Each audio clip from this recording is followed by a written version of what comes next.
There is a moment when the sun disappears, when darkness falls, and you're left with just your fears. That's the moment you feel your first pang of doubt. That's the moment when the night comes out.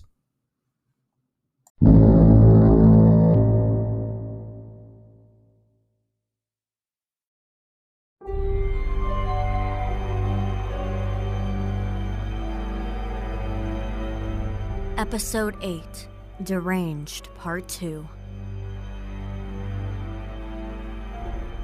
Beau and Cherie have found themselves in a pretty serious predicament. However, when killers meet killers, who comes out on top? Let's find out when the night comes out.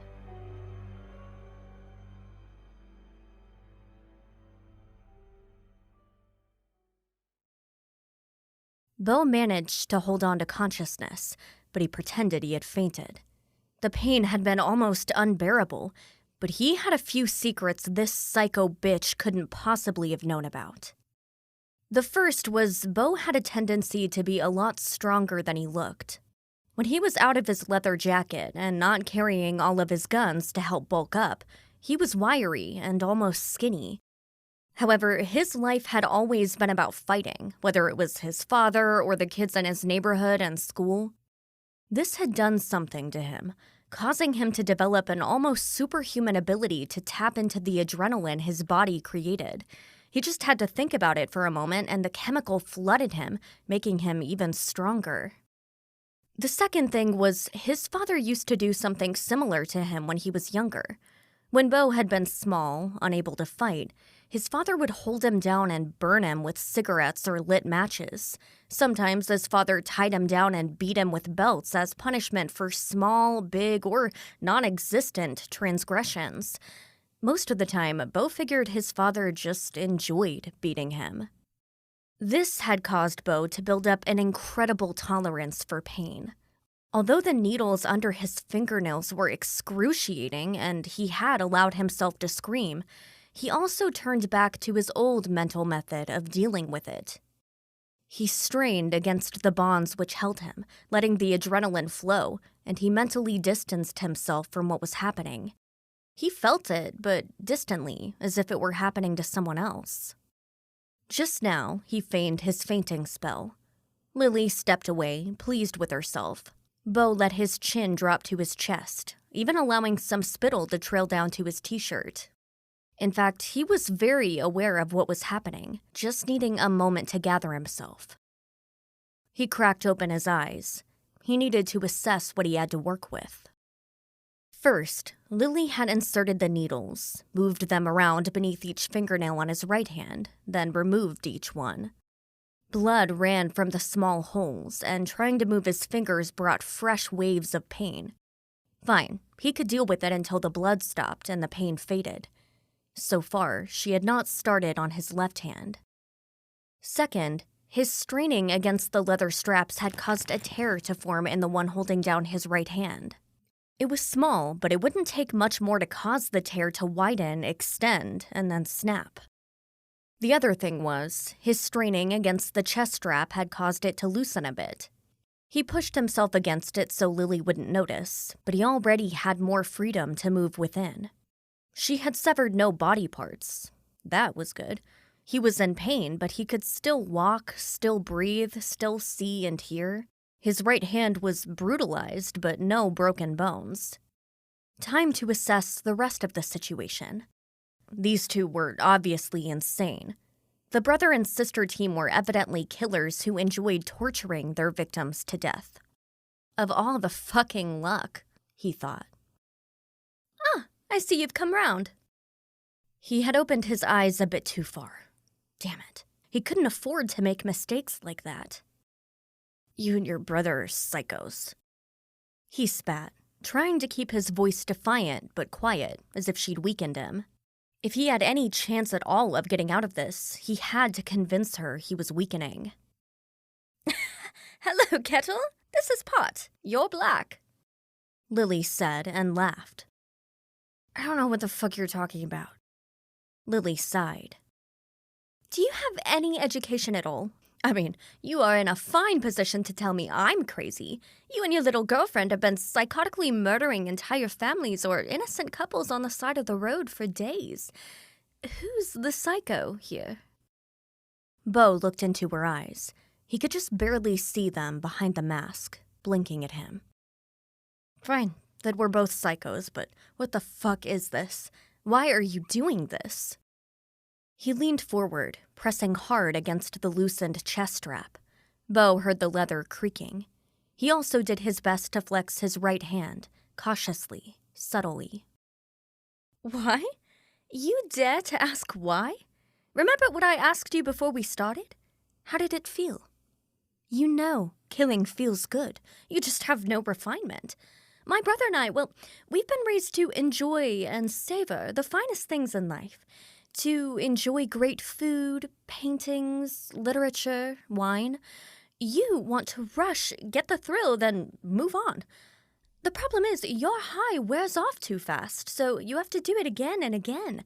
Your way leads to you and Cherie dying in a storm of bullets along some dusty road by the police. You still haven't answered my question. I do it for fun, dear boy. This is fun. She bent down to look him in the eyes. He saw into the mask's eye holes, and there was something bright and intense, like tiny stars blazing away in those pupils. Something beyond the rage he and Cherie felt. Was it really madness, or had they moved on to something entirely different? Had they gone beyond human emotions? Now, you've had your chance to rest, Beau. Should we continue? Lily stood up and walked back to her workbench. She was behind Beau now, and no matter how he turned his head, he couldn't see what she was doing. Have you ever played a game where you cut off the oxygen supply and then allow it to come back? Just as you or the person you are suffocating start to pass out, you let the air rush back in. I hear it's quite a rush. Beau used the moment to flex his right hand again. This time he could see the tear grow. He pushed again against the strap on his chest. He felt the buckle behind the chair give just a bit. Then the plastic bag came down over his head, and Lily forced his head back against the chair. All the air was gone, and he was suffocating. Cherie's voice was nearly gone. She had never screamed so much in her life and had never known such pain before. At this point, she was certain her right foot was mangled beyond all recognition. She had stopped studying James a while ago, trying to figure out what he was doing. She had ceased pleading with him to stop what he was doing, too. Lovely. James walked back to the table, still holding the long metal spike in his hand. The tip dripped with blood. You have a lovely voice. I think you are close to rupturing your vocal cords, however. We'll have to give you a bit of a rest right now, I think. Cherie couldn't respond. Instead, she just started to cry, great, heaving sobs. She felt the hot tears run down her face and into her ears. Yes, let it out. James came over to the table and bent to look at her. She saw his bright, intense eyes behind the mask. He seemed very pleased. Let out your emotions. We'll get to the core of you yet. Why are you doing this? Cherie's voice was little more than a ragged whisper. For the same reason you do. James laughed, standing up straight and returning to his workbench. My sister and I had a very distinguished upbringing, but it was also cloistered. We were kept in the house, no friends. My father was always away, and we were always a bit of a disappointment to him regardless. We both did well in school, but were not outstanding. The fact was, we just preferred to be with each other instead of having friends at school, playing sports, or joining clubs. He moved down the bench. Despite the tears, Cherie could see him lovingly touching things there. She couldn't see any of the other tools, but when he moved some of them, they cast reflections on the wall. They were all metal and reflecting the bright lights. She could imagine there were other blades, sharp things, saws. I suppose my mother and father thought we were strange. I think that's why he moved us here.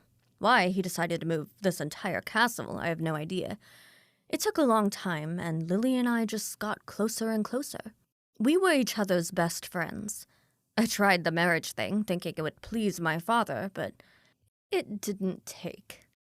He laughed. Cherie imagined what this might mean. She imagined his wife on a table like this, slowly torn to pieces. I do this because it's been a hobby since I was young. Yes, I started with animals, but humans are so much better. I love the sounds humans make. They always start pleading. They try to tell me I don't have to do this, as if I don't already know that. I do it anyway, because it's my hobby. I do it because when I am doing this, I am finally whole. He turned around to face her again. Why do you kill people? Cherie shook her head. I don't know, I swear, I just did it. First it was my father. I was angry at him for the things he did to me when I was younger and what he kept doing to me once I was a teenager. I just wanted to strike back, and Beau showed me how. James nodded, put one finger to his chin as if thinking. But why kill your brother and sister? Why kill children from the family you murdered before you came to our house? When it happens, there's no stopping it. For a moment, the pain faded to something in the background. Cherie felt the anger building inside of her now, and there was always a switch which got thrown when she was ready to kill. She could see herself smashing James's head into the bench, then taking a saw to his neck. When it happens, there's just anger and rage. It's like the world turns bright red and all I can see is death. Like I can look him in the face and see death. He looks back at me and tells me to keep going.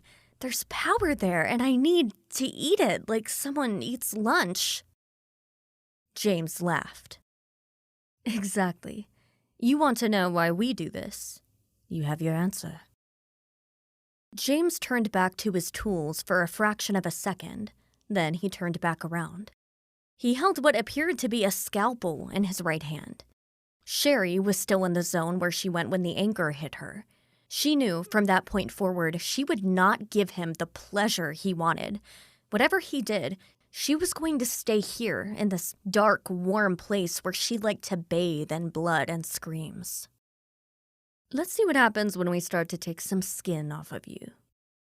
James laughed, flashed the blade of the scalpel in the light. Does that sound like fun? Cherie just stared at him coldly. She didn't cry, she didn't scream or plead. James looked almost disappointed, but he stepped up to the table and put a hand on her right arm. Slowly, well within her view, he brought the scalpel down. Cherie saw it draw a red line as he began to cut away a small square of her flesh. She didn't scream. Instead, she imagined James's head exploding along with the mask he wore. It would be so joyous to shoot him point blank with her shotgun. She had made friends with death, so either he would find a way to get her out of here to kill these people, or she'd die. Either outcome was fine with Cherie. James continued his work. As he did so, he began to whistle softly behind his mask.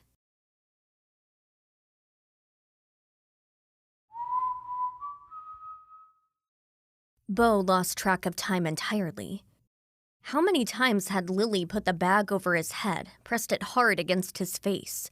Each time he would strain against his bonds, but then the lack of air would cause him to weaken and then pass out. She seemed delighted by his stamina. You are remarkable, Beau, she said, removing the bag, walking back to her workbench. Most people get so weak from this they can barely keep their head up after just a few times.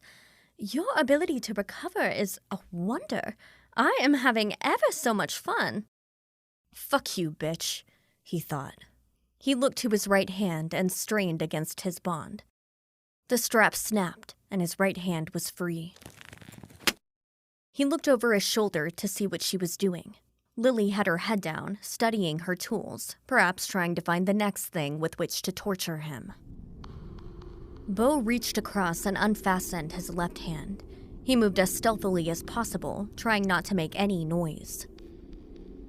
I think I need to get something from the other room. Lily said as Beau froze. She stepped out of the room, not once casting a glance his way. Perfect. Moving fast now, Beau shifted his entire body, slid down his upper half, then pushed against the strap with both hands. The agony in his right hand burned bright, but he pushed it down deep. The strap slid up and over his head. He breathed a sigh of relief, then leaned down, fiddled with the straps on his ankles. For a panicked moment, he was unsure if he'd be able to get the straps undone.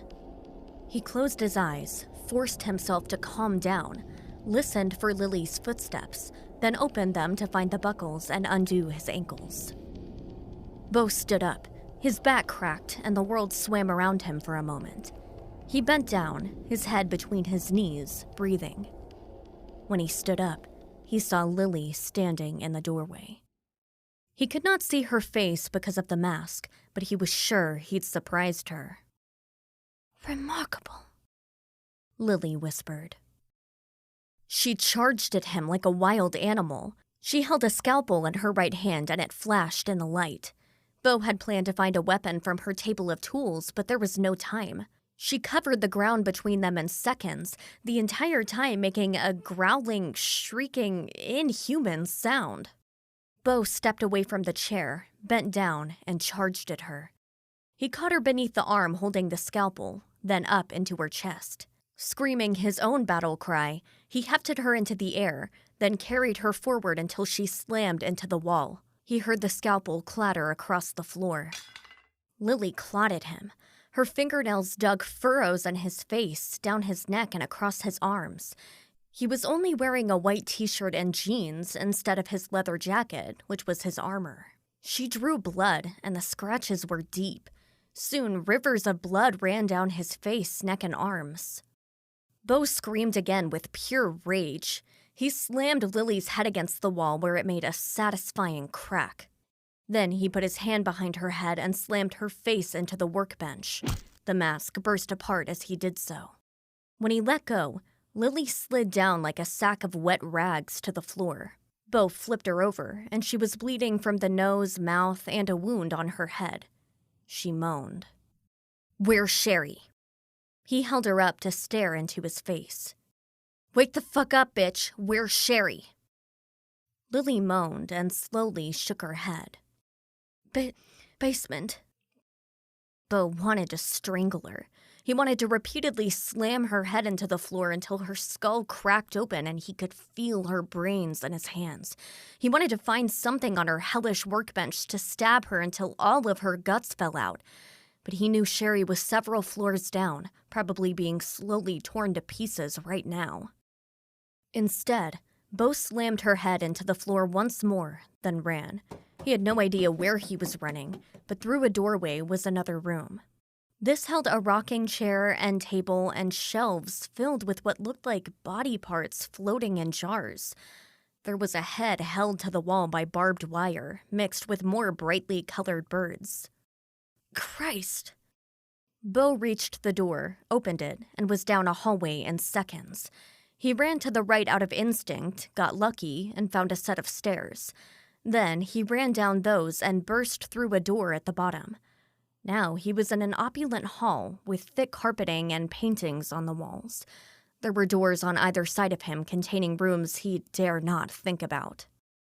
"Cherie! I'm coming!" On he ran, hoping he was in time. Lily opened her eyes. She laughed, then wiped at the blood running down her face. When she saw the bright crimson on her fingers, she licked the tips. Delicious.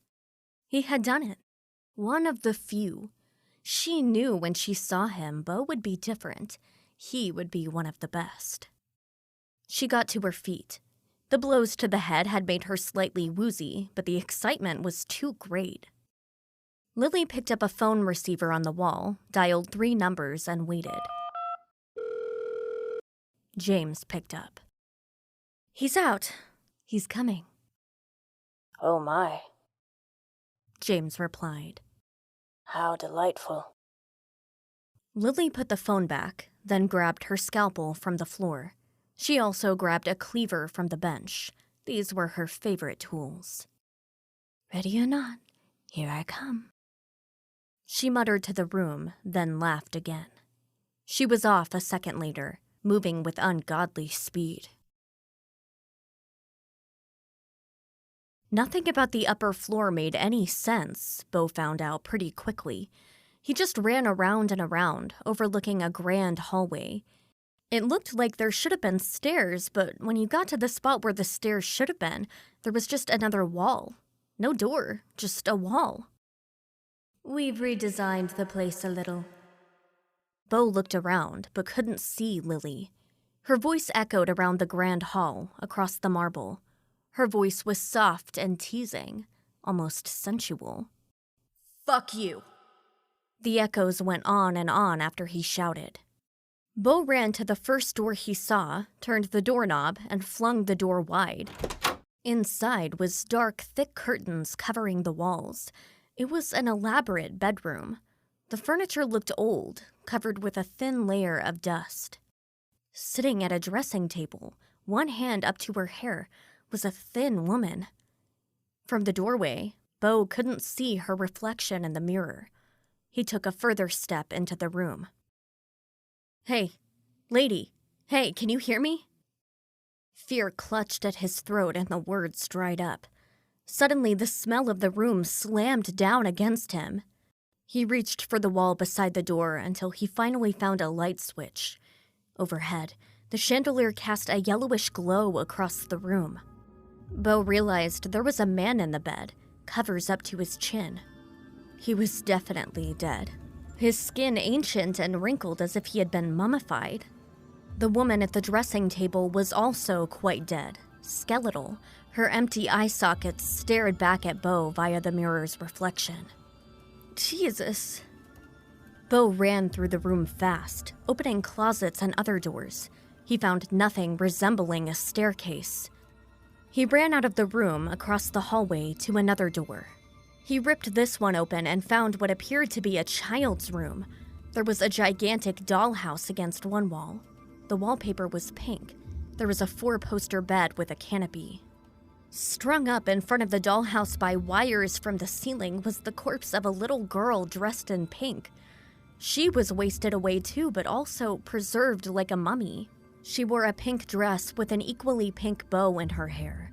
She held a doll in one skeleton hand. Bo felt his gorge rise as he ran through the room. Finally, at the far end, he opened a closet and discovered a hallway. At the end of the hall was a set of stairs. He ran down them, his feet muffled on the carpeting, until he reached another door. He pushed this door open, and there he was in the grand hall. Marble replaced the carpeting beneath his feet. "Thank Christ," he said. Just across the hall, maybe 50 yards away, was the castle's front door.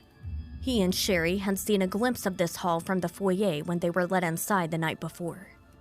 Suddenly, through another archway, Cherie burst through. She was wearing just her bra and panties. She limped, trying to keep her right foot from hitting the floor as much as she could. Blood ran from her right arm and hand. Her hair hung around her face in sweaty strands. "Bo!" she screamed. "Cherie!" Bo returned the cry. That was when Lily came out of the darkness.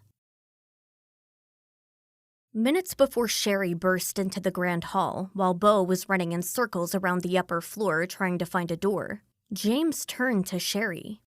He laughed. "It seems your boyfriend has changed the rules of the game." He reached for the straps on her arm, began unbuckling them. He did her right arm first, which was on fire, coated in blood from the flaying he had done there. "Bo's a strong one, but we've had many powerful men here before." One by one, he undid the straps until there was nothing holding her down. James backed away from the table, arms held out to his sides. "You can run now. If you head through the doorway here, you'll find a metal door. Open it and run up the stairs. Be careful. The halls are dark. The rooms are large, but if you can keep running straight, you'll find yourself in the front hall.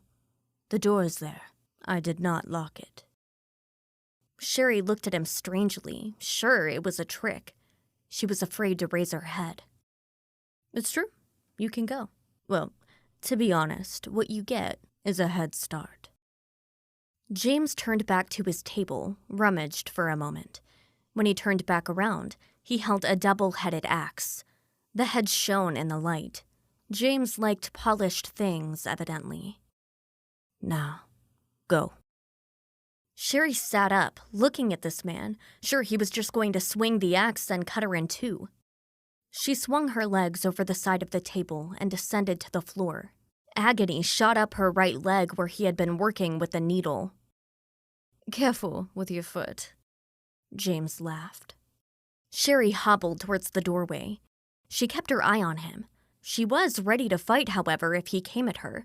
Cherie would bite, tear, and fight until the last if she had to. Hurry. James laughed again. Run! When he screamed, Cherie hobbled faster. She reached the metal door, twisted the handle, opened it with a loud metallic creak. Outside was a concrete hallway leading off to the right.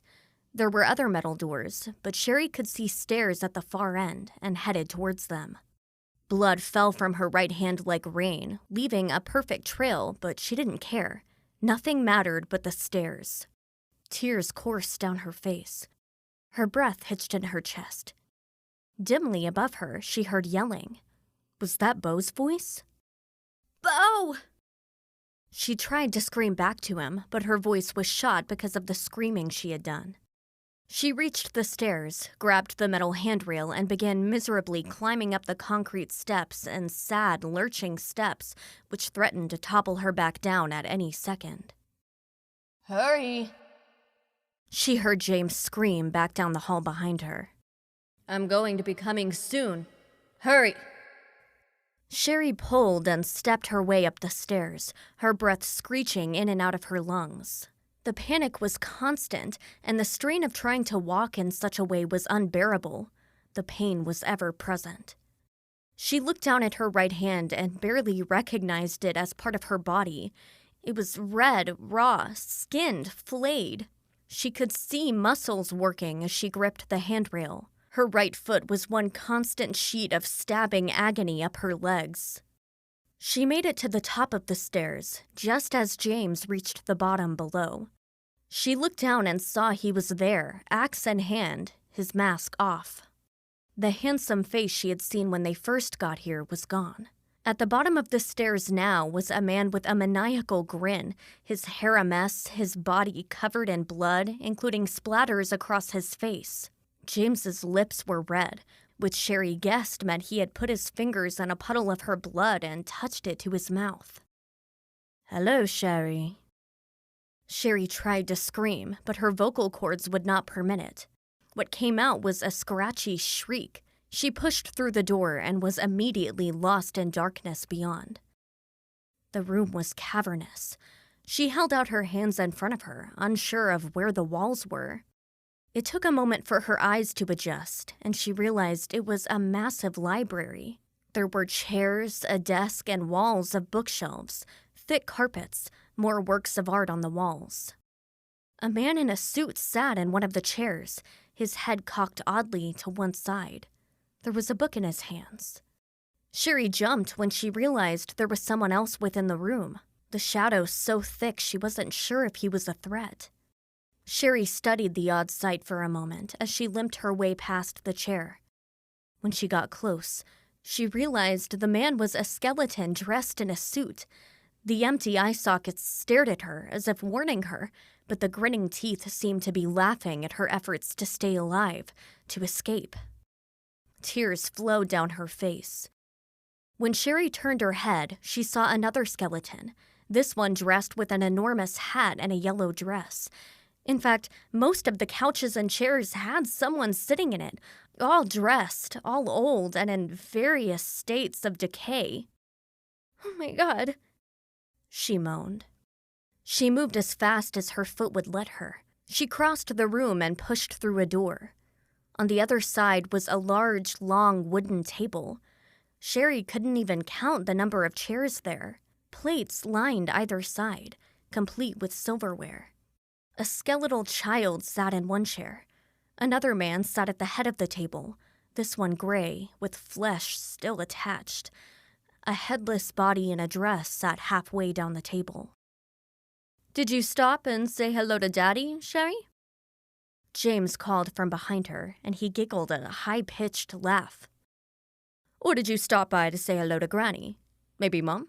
The entire family's here, you see, plus the guests we've had over the years. So many. You'd be surprised how many people stop by for dinner." He giggled again. Cherie tried to walk past the table, but her foot was not having any more of this. She cried out and held on to one of the chairs for support. She could hear James's footsteps behind her, steady, unhurried. He was sure he was going to catch her and was taking his time. He was enjoying this. He said he had done this before, she thought. Cherie pulled out one of the chairs. She sat down in front of the place setting at the far end of the room. The shadows were deeper here. She sat still, her hand on either side of the plate, and cocked her head to the side and hoped she would look like just another body, fresher than most, but perhaps lost in the shadows. James entered the room, still giggling, his breath raspy and excited. He looked around the room with wide, unblinking eyes. "Cherie?" he called out. "Did you stop to have a bite to eat?" He laughed again. Somewhere within the mansion there was more shouting. The words were still indistinct, but Lily's voice stood out from the din. Cherie was sure she heard a deeper baritone, which was her beau. James turned his head fast, his sweaty hair flying away from his skull. He looked like a wild animal. "Lily?" he asked the room. Cherie held still. She tried to stifle her breathing, but it was hard. Every time she tried to hold her breath, the room swam around her and her vision blurred. "Still," she thought. "Remain still." She watched him out of the corner of her eye. I'm coming, Lily, James called out. She saw him walk towards one of the walls, heard what must have been some kind of hidden door creak open. He was out of view from her eyes, but she held her head steady, her body rigid. Cherie did her best to listen, trying to spot his footsteps as James stepped out of the room. Then she heard the door close behind him. Still, she sat there, trying to stay silent for a moment longer. Had it worked? Had he ignored her when the shouting started? It might have, but Beau was out there, and now both siblings were after him. Cherie moved, turning a bit. The axe came down on her right hand. It happened so fast she didn't even realize what had happened. She saw movement. She saw a white shirt right behind her. Something whooshed past her face and there was a loud crash into the table to her right. Her fingers were severed at the second knuckle. The axe so sharp and the cut so clean she didn't feel it at first. "Gotcha!" James screamed. The pain finally hit, and Cherie let out her own yell, but as she did so, she grabbed one of the forks next to the plates close to her. As the pain washed over her in waves, as the blood from her already bloody hand sprayed across the table, she lunged and stabbed James in the gut with the tines. The look of surprise on his face, followed by his shriek of pain, was the most satisfying thing she had ever witnessed. Cherie threw the switch inside her head, the one she threw every time she turned bloodthirsty. Cherie wasn't even aware it was there until she turned on her father. Beau had already knocked him down, and Cherie advanced on him with a knife, the big man who had turned her life into a nightmare, alternating between blubbering and making limp threats. The world changed inside of her. Instead of seeing people, her family, her siblings, these were just pieces of meat, sad, bleeding animals for her to do with what she wanted. She felt no attachment to these things before her anymore. Instead, she felt a huge, endless well of anger inside of her. It was like images she had seen in movies of volcanoes, just a placid, calm, beautiful mountain, until it suddenly exploded into hot, red, burning lava. Cherie began stabbing and slicing her father until hot blood covered her, and the thing at her feet was no longer recognizable as human. Her father was obscenely still alive, So Bo took care of that. But then Cherie turned to her brother and sister. They all wanted to know why. The news people wanted to know why she killed her siblings. Even these crazies wanted to know why they had done it. Cherie would not have been able to articulate it. The rage, the lava, the bubbling hatred inside of her was too strong. The pyroclastic flow of a volcano didn't stop to go around the kids in their way, did it? It did not. The avalanche of hot, burning, suffocating ash just barreled down the mountain, destroying everything in its path. Cherie was in there now, not seeing them as her brother and sister. She was pure rage, and they were there to vent on. And she did. Right now, James screamed and clutched at the spot in his stomach where she had buried the fork. Cherie reached back to the place settings and grabbed another. Before James could get the first fork out of his stomach, she began stabbing him in the chest and shoulders with the next. James continued to shriek. It was a steady, high-pitched sound which rose and rose to the point Cherie was sure all the windows would shatter. Blood spattered across his white shirt and across the table. She felt fresh blood across her face, her lips turned into a snarl. She wanted to keep stabbing and stabbing until he was dead, but she heard Bo's voice again. Always Bo was the one who could cut through the rage and the haze. He was the one who could cause the switch to go back to the normal setting. Bo was her savior, and he was in trouble. Cherie clutched her fork and charged at James, who was still shrieking.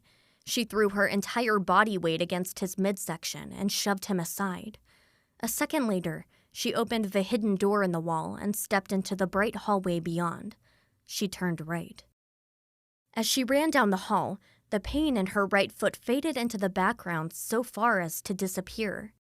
When the switch got thrown, the adrenaline kicked in hard and it pushed all the pain away. There was just the rage, the lava. Cherie looked down at her ruined right hand. Blood flowed in a steady stream from the stumps of her fingers. Some of the areas James had sliced up were clotting, but everything from the elbow down was a mass of red gore and exposed muscle. Behind her, she heard the door to the dining room smash open. James staggered into the hall behind her. There she is, he screamed, the sound echoing off the high walls. There she is at last. Cherie saw the end of the hall. Beyond it was the bright hallway they had just glimpsed upon entering this nightmare castle. She could hear yelling from there and knew Bo was there, perhaps calling for her. Just a few more feet. Something behind her made a loud crash. This caused her to turn her head, and she saw James randomly swinging his axe left and right. The head buried itself in the wall. He wrenched it free with minimal effort, his shirt covered in an ever-spreading field of gore, and kept coming after her. He was smiling. There she is, he screamed again. Cherie stumbled and nearly fell. She reached out instinctively with her right hand to catch the wall and stop herself from falling. This time, the pain shot through the adrenaline and she screamed as if shocked. She fell to her knees, leaving a bloody streak across the wall. Cherie got to her feet, and she heard another loud crash behind her as James continued to swing his axe, but this time, she focused on the finish line. If she could meet up with Bo, they could handle these two crazies. They would be near the front door. Her bare feet touched cold marble, and she was in the bright hall. There he was at the far end, looking baffled, angry, and out of breath. Her heart leaped in her chest, and she felt overwhelming love for this man who had saved her from a life of nothing. Bo! She screamed, despite the damage done to her vocal cords, so raspy and shredded, but echoing throughout the hall. Bo looked right at her and smiled. Then, something came out of the dark shadows on one side of the staircase, moving so fast it was just a blur of color. It took several seconds for Cherie to realize it was a human being. Lily. She was on Bo in a flash. No! Lily hit Bo with her full weight while running at full speed. Bo instinctively wrapped both arms around her, and he felt his feet lift off the ground. There was pain in his hand, and she had exhausted him from use of the plastic bag. When he hit the marble floor, he felt one of his ribs snap. In a flash, Lily was on her knees, pressing Bo to the floor. Her right hand moved in a blur. He barely felt the scalpel stab him in the left shoulder, chest, side of his head, left arm. Had he really seen Cherie? She'd looked like something out of a nightmare. Had she been bleeding from her right arm? Where was James? Bo punched Lily in the side of her head with his right hand. He screamed at the pain which followed. Lily screamed too, falling to the side, but also releasing her from her impossibly strong grip. Bo reached for the hand with the scalpel, but she was so fast it was like trying to hold on to an eel, one that bit. The slices across his palm sprayed more blood across Lily's face. She smiled, but kept slashing. Bo got lucky and caught her wrist. Snarling, Bo headbutted her in the forehead.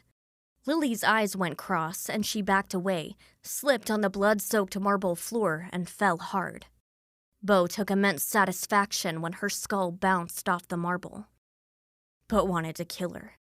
He didn't realize he was growling until James spoke. "There they are, both of them. There they are, sis."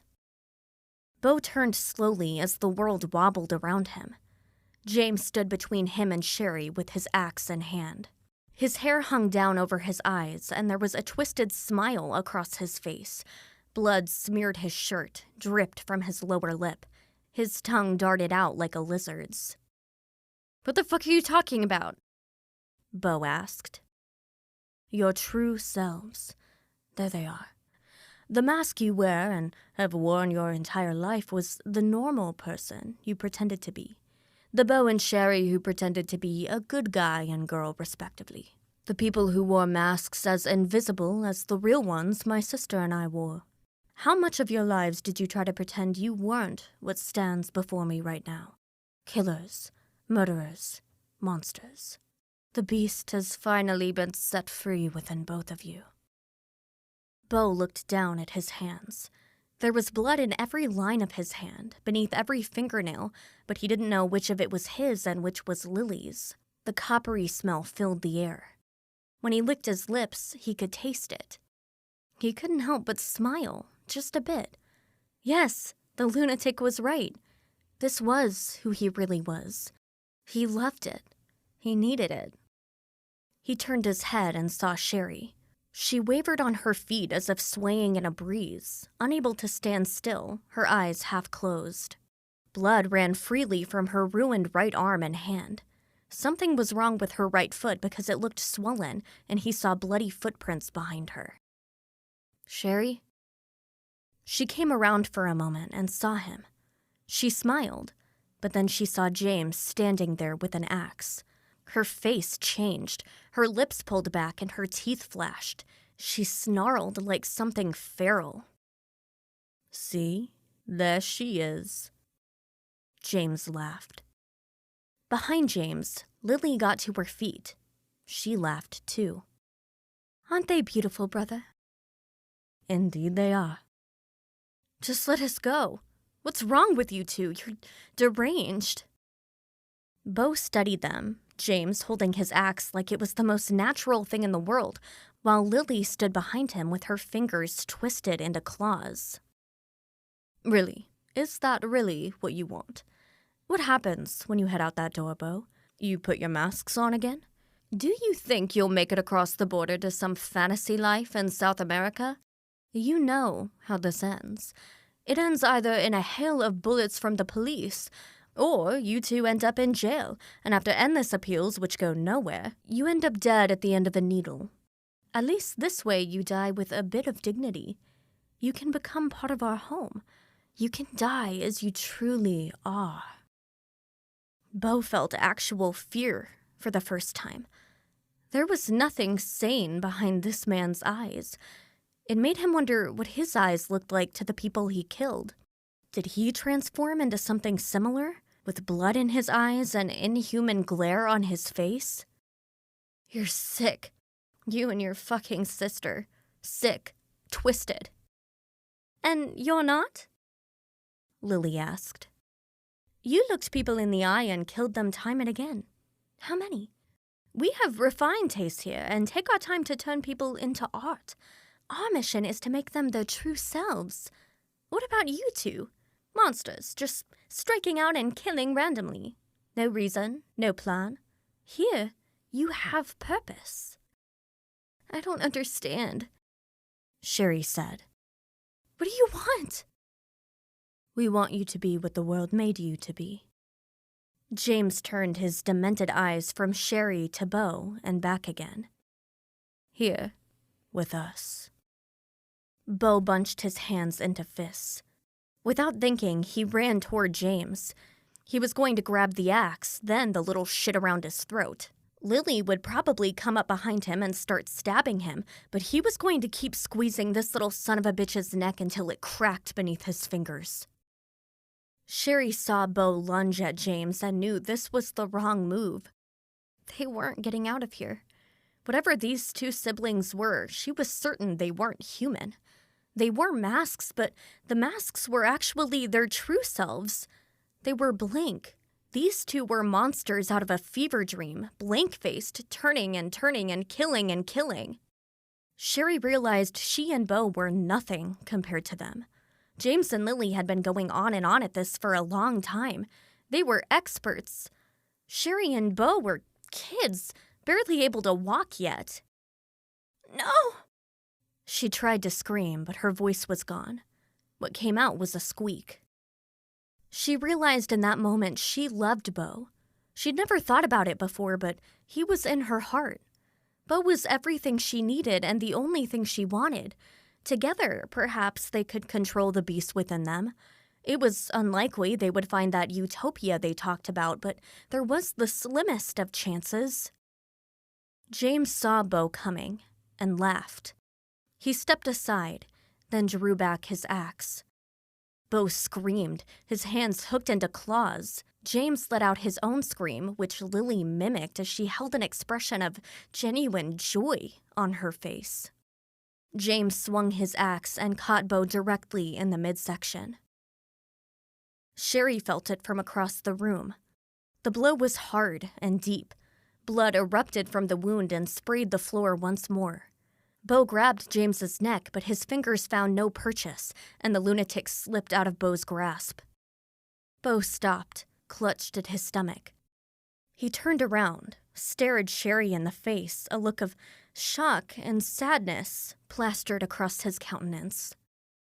James brought the axe down against Beau's neck, buried deep into his shoulder at the exact point where his head connected to his body. It nearly severed his head entirely. James pulled the axe away, and the spray was dark, red, and wet.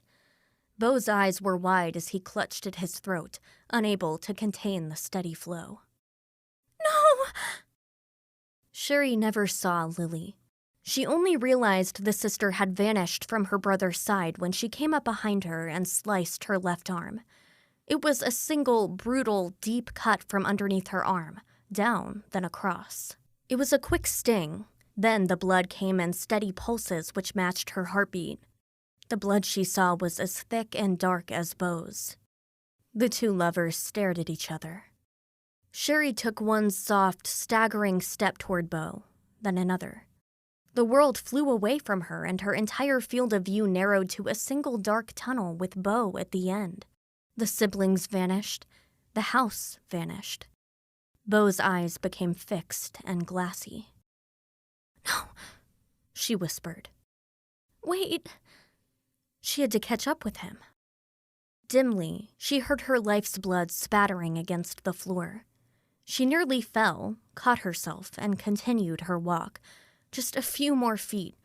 She could feel herself slipping away, but she bit down on her lower lip, and the pain brought her back for just a moment. Cherie was almost there. She sank to her knees, crawled the last few feet. One hand touched Beau's leg. She curled up next to him, her dress instantly soaked in his blood. Beau, she whispered, put his limp arm around her and laid her head on his chest. The world swam away. As the last of her life drained to nothing, Cherie realized she had never been so happy in all her life.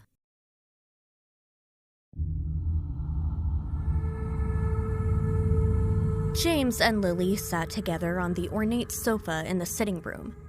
It was a vast room, kept mostly empty, just for themselves. It was late the next day, and the two had spent the entire day moving the bodies, cleaning up the hallway and their respective work areas. Then, the two stood naked before each other and washed, cleaned, dressed their wounds. James had quite a few deep stab wounds from the fork. Cherie had really gone to town on him.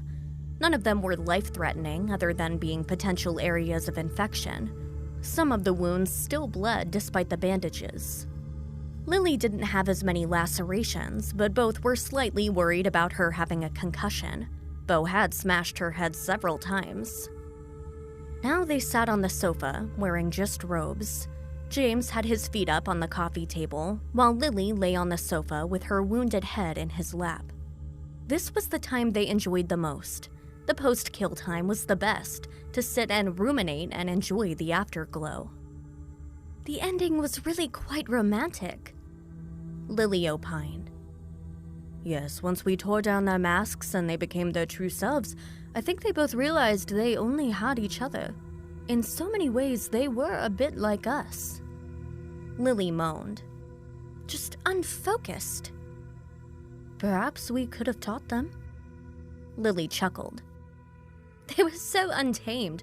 I have a hard time believing we'd be able to control them. We could barely contain them as is. True. I like that we put them in the dining room, too. It looks like they're enjoying a fine dinner together. We'll fill that room up nicely if we keep getting visitors. Lily sighed. How long can we keep going, brother? How long do you think? We've been doing this for quite some time, sister. I think we can manage a while longer.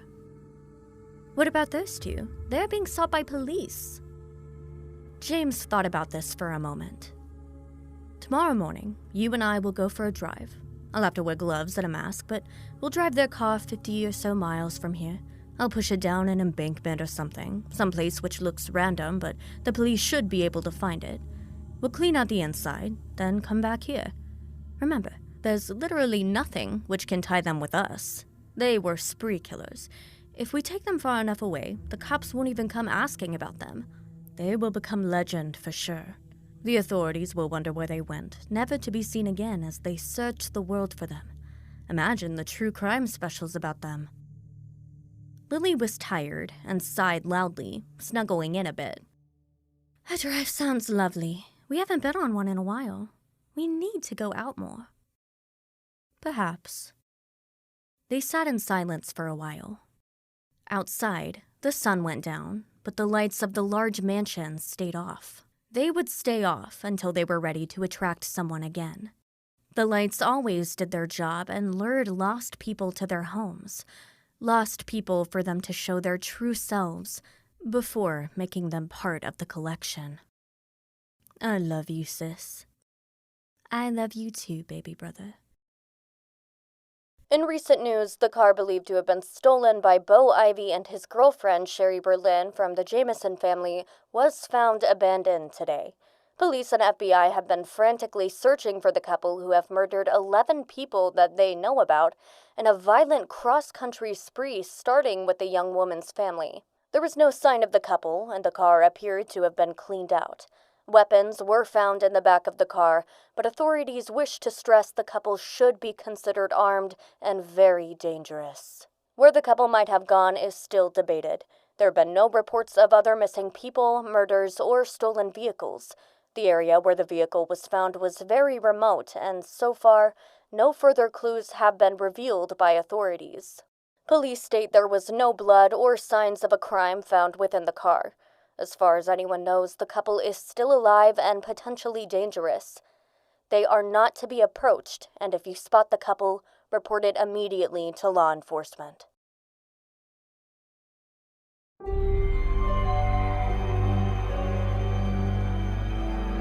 Poor Beau and Cherie. They learned too late that there are other things to treasure in this world than killing and murder. In the end, they learned their love for each other had deeper meaning than the thrill of the kill. These lessons are often learned the hard way, particularly when the sun goes down. You know, when the night comes out.